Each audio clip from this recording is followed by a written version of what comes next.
వాళ్ళు మాత్రం నీతోని సర్కాస్టిక్‌గా మాట్లాడుతూ, నిన్ను ఎగతాళి చేసుకుంటూ, నిన్ను హ్యూమిలేట్ చేసుకుంటూ మాట్లాడుతూ ఉంటారు నీ దగ్గర.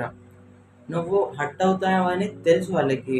అంటే ఈ విషయాలకి హర్ట్ అవుతావు అని తెలుసు. కొంతవరకు తెలియకపోయినా గానీ, మనం చెప్తాం వాళ్ళకి, "నువ్వనే మాటలు నాకు చాలా బాధ పెడుతున్నాయి నా మనసుకి" అని చెప్తావు.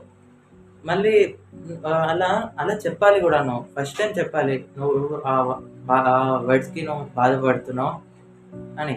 సెకండ్ టైమ్ గూడా చెప్పాలి. చెప్పలేనంత బాధైతుంది నీకు దానివల్ల అని.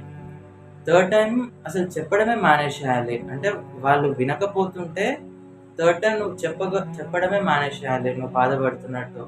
ఇగ that means they don't even deserve your love. Even if you show them to.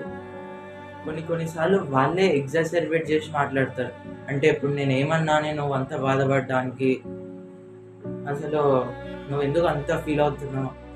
అప్పుడు నువ్వు నువ్వు వాళ్ళతో అంత బాండ్ పెంచుకొని లాభం లేదు నాకు తెలిసినంత వరకు. ఎందుకంటే కనీసం నువ్వు బాధపడుతున్నావని తెలిసి కూడా వాళ్ళు అది తప్పు అని యాక్సెప్ట్ చేయట్లేదే. అలాంటోళ్ళు చాలా టాక్సిక్ అబ్బా! కనీసం 1% నువ్వు లవ్ చూపించినా గానీ అది వృధానే.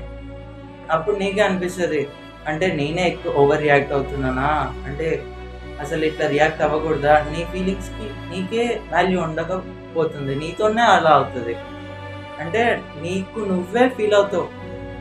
అసలు నేనింత ఓవర్ రియాక్ట్ అవుతున్నానా ఈ విషయాలకి అని.